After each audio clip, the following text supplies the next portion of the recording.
It's a brand new year and you're in the same home with the same clutter and the same sheets, laundry, dishes, everything to clean, and it just doesn't feel joyful. Well, here's the thing. Today I'm sharing 3 ways that I personally really lean into to be able to fall in love with my home over and over and over and over again, and I'm going to be sharing them with you right here inside of my home.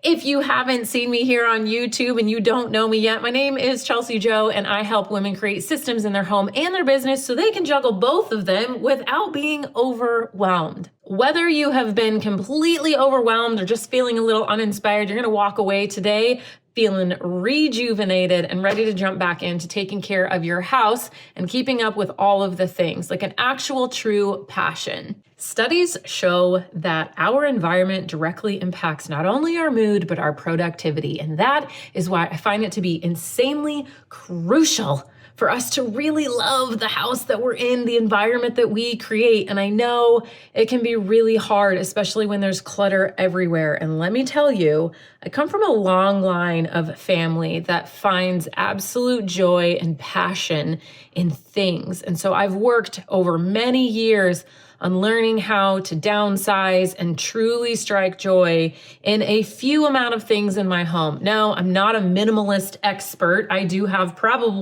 actually a lot more than I need, but that's what today is really focused on. I want to show you what these 3 things are that I'm doing in my home to help me stay really in love, like truly joyful and eager to spend time with and be in my home. I'm taking you on a behind the scenes of what it actually looks like in my home. Like, what am I actually doing?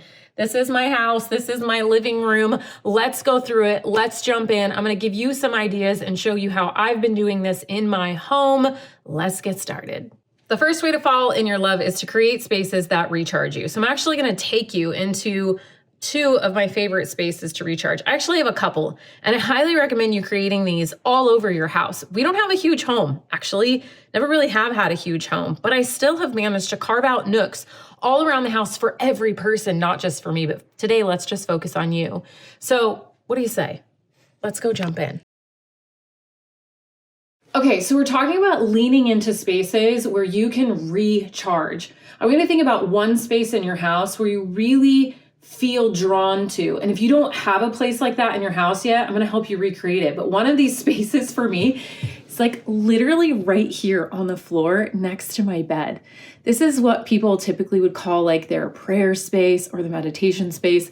And I like literally hunker down right here because this is where I keep all of my journals and Bibles and books, all of the things. And I created this space to be insanely comfortable and cozy.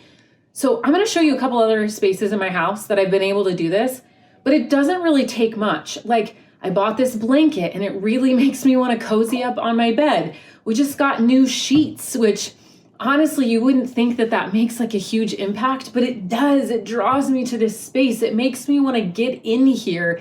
It makes me want to recharge. So here's a couple of the things that I've put in this space to help me recharge. I think it's really important to care a lot about what things look like and what they feel like. Obviously, simplicity is important, but these are a few of the things that I keep here. And these are my pens and obviously the things that I really want to pour into. This is my Bible, and this is one of the notebooks that I journal in for my Bible study and my family. And this is a really good study Bible. And then this is another journal and Bible study that I just picked up and starting to dive into. And I've got a really big drawer that I keep all of this in here with all of my Bible studies. And so everything is super inviting, and this draws me in.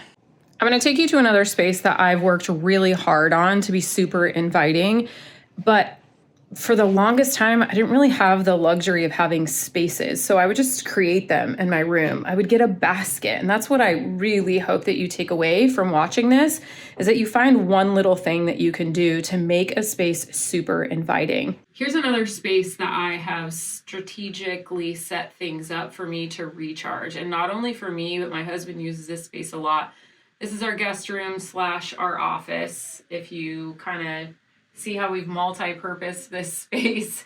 Obviously I use this a lot for working, but this is also a space where I can sit and recharge. I can look out the window. I can sit and kick off my shoes. I've put special magazines here that I absolutely love. The Magnolia magazine, which if somebody could just tell Joanna Gaines that I look a lot like her and I really want to meet her, that would be super helpful. But honestly, like, I have lots of extra pillows in here. I have a throw blanket that I use in here, and it's a really nice place for me to come in, read a book, get away from all the chaos in the house. The kids are crazy, and I work from here a lot too, sometimes from my desk. So having these places for you in your home, I just want you to look around and think about what are a few small touches. Like this magazine was how much? It was $10 for this magazine, and it draws me into this space and helps me recharge. So think a little bit outside of the box. Set up really cute breakfast trays or bedside trays. Maybe put them on the end of your bed. When I don't have this here, I always set this here and put a few things in it. I do this with my Bible studies and my journals and my planners on my own bed too. So those are just a couple ideas. Let's jump into the second way that you can fall in love with your home. The second way is to declutter the spaces that you use most often. And no, this is not a space that I use most often. I'm talking about the high traffic areas, the places that you have to get in and out of when things are in a rush. So let me take you into my daughter's room and show you one of the spaces that I didn't declutter for me to be able to use. I decluttered it and organized it for her to be able to use. Okay, this is my 7-year-old's room. And I know kids' rooms can be really, really challenging. And honestly, when I walk into my kids' rooms and they are a mess, I do not feel in love with my home. So this is one of the areas that I really want to talk about. And this could be any area of your home, but specifically, it's this idea of being in a high stress, we've got to go. And for us, that's the before school routine. So this is what I organized and really helped her understand in her own space are her dresser drawers. So I brought all of her clothes down to her level so she can get in, and I organized them specifically by school clothes. So she's got school pants and school tops. So every morning she can come in here and this stuff is pre-loaded. So she's got pants right now, shorts over here, her tops and her dresses. This has helped our mornings so much, and it actually makes me want to do laundry. It makes me want to get in here and be in this room with her. Okay, here's one of the other spaces that people don't normally think about organizing, but I really care about getting up and getting ready in the morning, and I don't have a ton of time to do it. Now, I'm not a professional organizer, but one of the places that I fell in love with was my get ready station. Don't judge me. I absolutely love my makeup very, very, very much. And so I organized this and it helps me get ready in a hot minute. I have my routine that I go through, having my brushes laid out. They're easy to wash regularly. And then also down here for being able to get my hair done quickly. I just bought these little pull-out drawers, all my hair products, my blow dryer, my brushes, everything that I need to be able to get ready in the morning very quickly is all right here for me. Okay, here's the last example. I come to this space all the time and show you how we're using our refrigerator. It's like an integral part of everything that we do is feeding our families, right? So I really want to talk to you about the fridge and getting that organized. This is one of the spaces I think you could really benefit from getting organized. Again, I'm not a professional organizer, but it's really systematic for me. So when you open up your fridge, I just want you to think about some of the ways that you can utilize, get in and get out very, very quickly. One of the things that I did first when I started upgrading my fridge was getting clear containers and clear bins.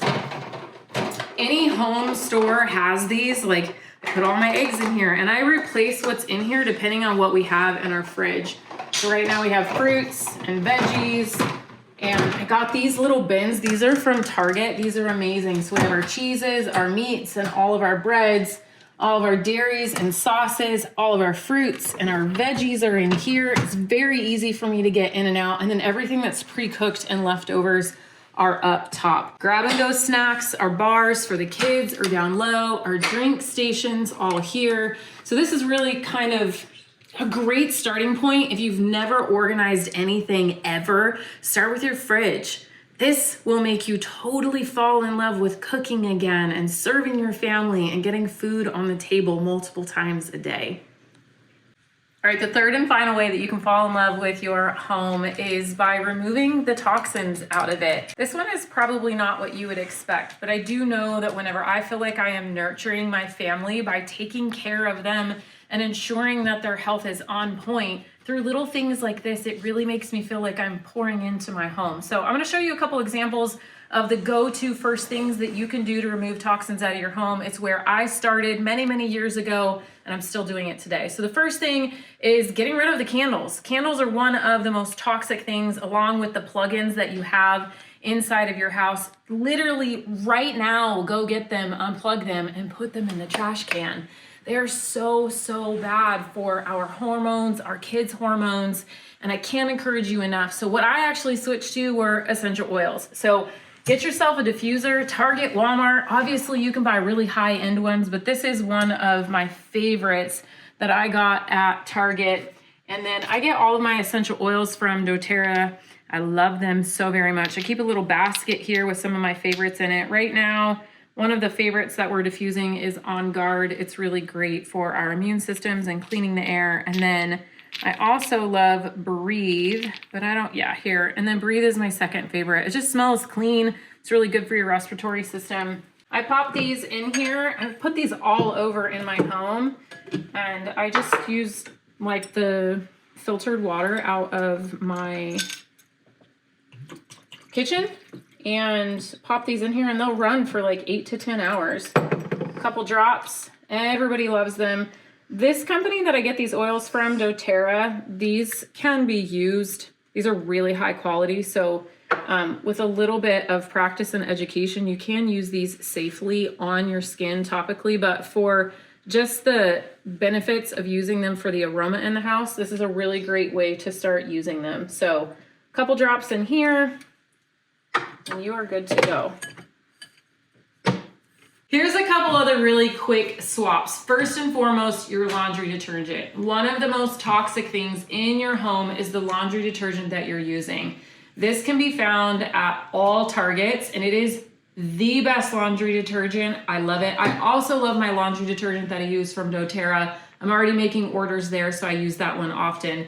But this is my favorite. It smells amazing. If you're used to using traditional laundry detergent and your skin and your clothes smell like laundry detergent, this one you will love because it has a very strong essential oil scent, and they have a couple different scents. Everything in here is completely non-toxic, so that's a great place to start. The second thing that I want to talk about are just the cleaners that you're using. I have another video about the cleaners and how I keep my house clean every year. Click right here to view that video, and I go in depth on that, but let's just talk really quick about some simple swaps. I also have my hand soaps, so I just use a foaming hand soap. This is an On Guard smell and uses essential oils. I pop that in here, love it so much, and then I use this as my cleaner for just wiping down counters. I actually use this for everything. So this bottle, again, I got this at Target. I put a couple drops, like a cap full of this concentrate in here, fill the rest up with water, and I use this on everything with just a rag. Here's the other thing. If you're like, no, I'm super into wipes, I just want to pull the baby out and I want to get to everything in my house, this 7th Generation is a pretty good brand. It's solid. It's not toxic at all. So this would be a good alternative if you're using Clorox wipes right now. Okay, so let's recap the 3 ways that I am suggesting you go. Start small, start to dive in, scratch the surface in some places in your home. The first way is to make sure that you're creating spaces for you to recharge. The second way to fall in love with your home again is to declutter your high traffic areas. And the third and final way is to get rid of the toxins in your home. These really small but intentional changes are going to make a huge impact and really help you to feel connected, to feel like you're really pouring into nurturing your home, and it doesn't have to be a lot of work. Very small things. The first thing that you can do is make a small swap with your hand soaps. Maybe it's just your laundry detergent. You make a little bit more of an intentional choice the next time you go to the grocery store. I hope when you pick up that carton and you put it in your cart that you think, hey, let me read what are the ingredients in here.